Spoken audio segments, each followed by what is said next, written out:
Good morning, Aluminum. Mrs. Davidson here. I've missed you. The past few days have been a little bit crazy because Mr. Davidson and I have been moving apartments. So I wasn't able to get a new video out for you the last couple days. I apologize, but I do have some exciting news. So we finished Harry Potter, but while I was looking at the back of it, it gives us a sneak peek. It says, Harry Potter's adventure continues in Harry Potter and the Chamber of Secrets. So I thought we could read the beginning of the second book. Okay. It says, turn the page for a sneak preview. I thought I'd start it today. I don't have the second book because this book's actually Miss Blount's and she let us borrow it. And the rest of the books in our series is on our bookshelf in her room at school. So we'll read the sneak peek of the second one, and then if you want to finish reading it, you can look and see if it's at the library or on Audible or online, or maybe you have the book or a friend has a book you could borrow to read it with your family if you'd like. All right, so this is the second book, The Chamber of Secrets, Chapter 1, The Worst Birthday. And here's the little illustration from the chapter. Not for the first time, an argument had broken out over breakfast at number 4 Privet Drive. Mr. Vernon Dursley had been woken in the early hours of the morning by a loud hooting noise from his nephew, Harry's room. "Third time this week," he roared across the table. "If you can't control that owl, it'll have to go." Harry tried yet again to explain. "She's bored," he said. "She's used to flying around outside. If I could just let her go out at night." "Do I look stupid?" snarled Uncle Vernon, a bit of fried egg dangling from his bushy mustache. "I know what'll happen if that owl's let out." He exchanged dark looks with his wife, Petunia. Harry tried to argue back, but his words were drowned by a long, loud belch from the Dursleys' son, Dudley. "I want more bacon." "There's more in the frying pan, sweetums," said Aunt Petunia, turning misty eyes on her massive son. "We must build you up while you've got the chance. I don't like the sound of that school food." "Nonsense, Petunia. I never went hungry when I was at Smeltings," said Uncle Vernon heartily. "Dudley gets enough, don't you, son?" Dudley, who was so large his bottom drooped over either side of the kitchen chair, grinned and turned to Harry. "Pass the frying pan." "You've forgotten the magic word," said Harry irritably. The effect of this simple sentence on the rest of the family was incredible. Dudley gasped and fell off his chair with a crash that shook the whole kitchen. Mrs. Dursley gave a small scream and clapped her hands to her mouth. Mr. Dursley jumped to his feet, veins throbbing in his temples. "I meant please," said Harry quickly. "I didn't mean—" "What have I told you?" thundered his uncle, spraying spit over the table. "About saying the M word in our house." "But how dare you threaten Dudley?" roared Uncle Vernon, pounding the table with his fist. I warned you I will not tolerate mention of your abnormality under this roof." Harry stared from his purple-faced uncle to his pale aunt, who was trying to heave Dudley to his feet. "All right," said Harry, "all right." Uncle Vernon sat back down, breathing like a winded rhinoceros, and watching Harry closely out of the corners of his small, sharp eyes. Ever since Harry had come home for the summer holidays, Uncle Vernon had been treating him like a bomb that might go off at any moment, because Harry Potter wasn't a normal boy. As a matter of fact, he was as not normal as it is possible to be. Harry Potter was a wizard fresh from his first year at Hogwarts School of Witchcraft and Wizardry, and if the Dursleys were unhappy to have him back for the holidays, it was nothing to how Harry felt. He missed Hogwarts so much it was like having a constant stomachache. He missed the castle and its secret passageways and the ghosts, his classes, though perhaps not Snape, the potions master. The mail arriving by owl, eating banquets in the Great Hall, sleeping in his 4-poster bed in the Tower dormitory, visiting the gamekeeper Hagrid in his cabin, next to the forbidden forest and the grounds, and especially Quidditch, the most popular sport in the wizarding world. 6 tall goal posts, 4 flying balls, and 14 players on broomsticks. All Harry's spellbooks, his wand, robes, cauldron, and top-of-the-line Nimbus 2000 broomstick had been locked in a cupboard under the stairs by Uncle Vernon the instant Harry had come home. What did the Dursleys care if Harry lost his place in the house Quidditch team because he hadn't practiced all summer? What was it to the Dursleys if Harry went back to school without any of his homework done? The Dursleys were what wizards call muggles, not a drop of magical blood in their veins. And as far as they were concerned, having a wizard in the family was a matter of deepest shame. Uncle Vernon had even padlocked Harry's owl, Hedwig, inside her cage to stop her from carrying messages to anyone in the wizarding world. Harry looked nothing like the rest of the family. Uncle Vernon was large and neckless, with an enormous black mustache. Aunt Petunia was horse-faced and bony. Dudley was blonde, pink, and porky. Excuse me. Harry, on the other hand, was small and skinny with brilliant green eyes and jet black hair that was always untidy. He wore round glasses, and on his forehead was a thin, lightning-shaped scar. It was his scar that made Harry so particularly unusual, even for a wizard. This scar was the only hint of Harry's very mysterious past, of the reason he had been left on the Dursleys' doorstep 11 years before. At the age of 1 year old, Harry had somehow survived a curse from the greatest dark sorcerer of all time, Lord Voldemort, whose name most witches and wizards still feared to speak. Harry's parents had died in Voldemort's attack, but Harry had escaped with his lightning scar, and somehow, nobody understood why, Voldemort's powers had been destroyed the instant he had failed to kill Harry. So Harry had been brought up by his dead mother's sister and her husband. He had spent 10 years with the Dursleys, never understanding why he kept making odd things happen without meaning to, believing the Dursleys' story that he had got his scar in the car crash that killed his parents. And then, exactly 1 year ago, Hogwarts had written to Harry and the whole story had come out. Harry had taken up his place at Wizard School, where he and his scar were famous.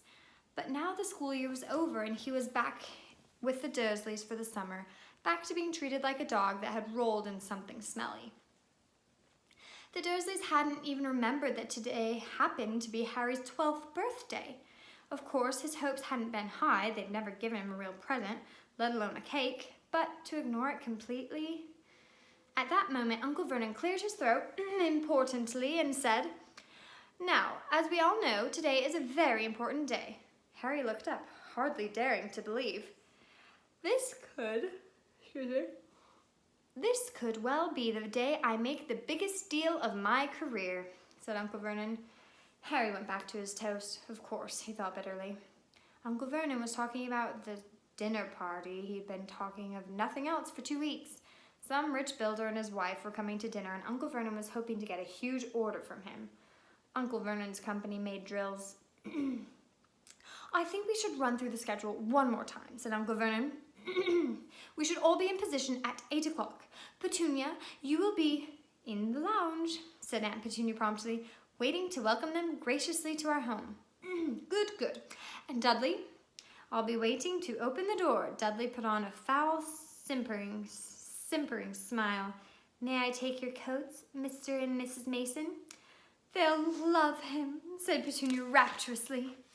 "Excellent, Dudley," said Uncle Vernon. Then he rounded on Harry. "And you?" "I'll be in the bedroom making no noise and pretending I'm not there," said Harry tonelessly.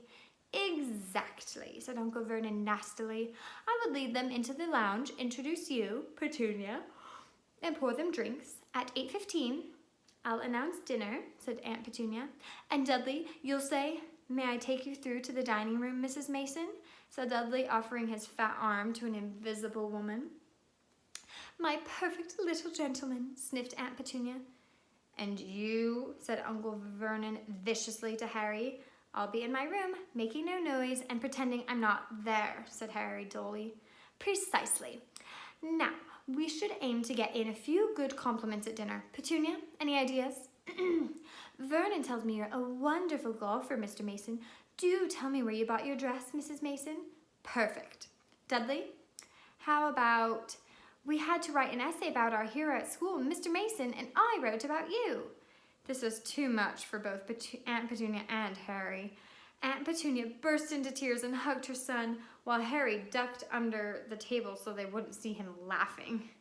And you, boy. Harry fought to keep his face straight as he emerged. I'll be in my room, making no noise and pretending I'm not there. Too right you will, said Uncle Vernon forcefully. The Masons don't know anything about you, and it's going to stay that way. When dinner's over, you take Mrs. Mason back to the lounge for coffee, Petunia, and I'll bring the subject around to drills. With any luck, I'll have the deal signed and sealed before the news at 10. We'll be shopping for a vacation home in Majorca this time tomorrow. Harry couldn't feel too excited about this. He didn't think the Dursleys would like him any better in Majorca than they did on Privet Drive. Right, I'm off into town to pick up the dinner jackets for Dudley and me, and you, he snarled at Harry, you stay out of your aunt's way while she's cleaning. Harry left through the back door. It was a brilliant, sunny day. He crossed the lawn, slumped down on the garden bench, and sang under his breath, Happy birthday to me, happy birthday to me. No cards, no presents, and he'd be spending the evening pretending not to exist. He gazed miserably into the hedge. He had never felt so lonely. More than anything else at Hogwarts, more than playing Quidditch, Harry missed his best friends, Ron Weasley and Hermione Granger. They, however, did not seem to be missing him at all. Neither of them had written to him all summer, even though Ron had said he was going to ask Harry to come and stay. Countless times Harry had been on the point of unlocking Hedwig's cage by magic and sending her to Ron and Hermione with a letter, but it wasn't worth the risk. Underage wizards weren't allowed to use magic outside of school. Harry hadn't told the Dursleys this. He knew it was only their terror that he might turn them all into dung beetles that stopped them from locking him in the cupboard under the stairs with his wand and a broomstick. For the first couple of weeks back, Harry had enjoyed muttering nonsense words under his breath and watching Dudley tearing out of the room as fast as his fat legs would carry him.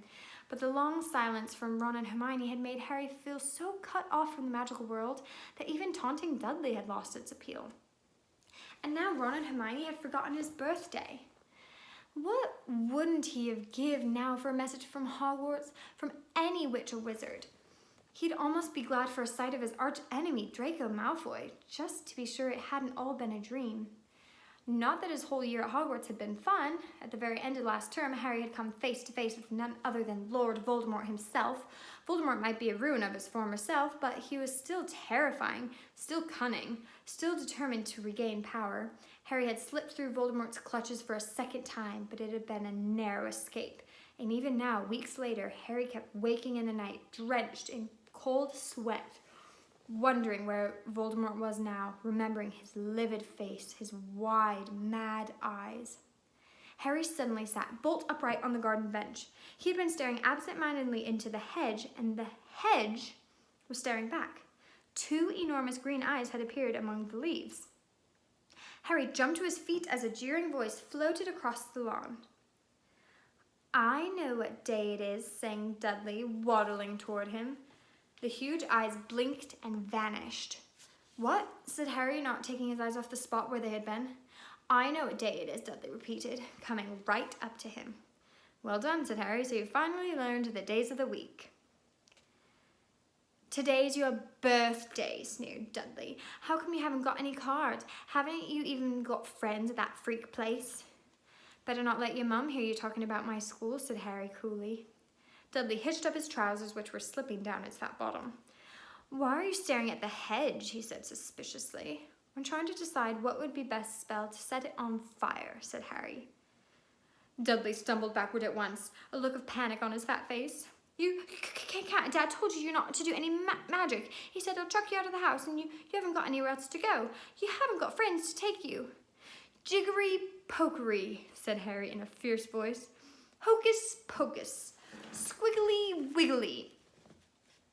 Mom! Howled Dudley, tripping over his feet as he dashed back toward the house. Mom, he's doing you know what? Harry paid dearly for his moment of fun, as neither Dudley nor the hedge was in any way hurt. Aunt Petunia knew he hadn't really done magic, but he still had to duck as she aimed a heavy blow at his head with a soapy frying pan. When she gave him work to do with the promise he wouldn't eat again till he'd finish. While Dudley lolled around and watching and eating ice cream, Harry cleaned the windows, washed the car, mowed the lawn, trimmed the flower beds, pruned and watered the roses, and repainted the garden bench. The sun blazed overhead, burning the back of his neck.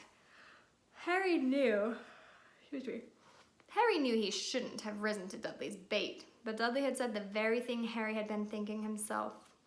Maybe he didn't have any friends at Hogwarts. Wish they could see famous Harry Potter now, he thought savagely as he spread manure on the flower beds, his back aching, sweat running down his face. It was 7:30 in the evening when, at last, exhausted, he heard Aunt Petunia calling him. "Get in here and walk on the newspaper." Harry moved gladly into the shade of the gleaming kitchen. On top of the fridge stood tonight's pudding, a huge mound of whipped cream and sugared violets. A loin of pork roast was sizzling in the oven. "Eat quickly, the Masons will be here soon," snapped Aunt Petunia, pointing to 2 slices of bread and a lump of cheese on the kitchen table. She was already wearing a salmon pink cocktail dress. Harry washed his hands and bolted down his pitiful supper. The moment he had finished, Aunt Petunia whisked away his plate. "Upstairs! Hurry!" As he passed the door to the living room, Harry caught a glimpse of Uncle Vernon and Dudley in bow ties and dinner jackets. He had only just reached the upstairs landing when the doorbell rang and Uncle Vernon's furious face appeared at the foot of the stairs. "Remember, boy, 1 sound." Harry crossed to his bedroom on tiptoe, slipped inside, closed the door, and turned to collapse on his bed. The trouble was, there was already someone sitting on it. And that's the end of chapter 1 of The Chamber of Secrets. So if you want to see who is sitting on Harry's bed, you'll have to read the book you're on. All right, until next time, Aluminum.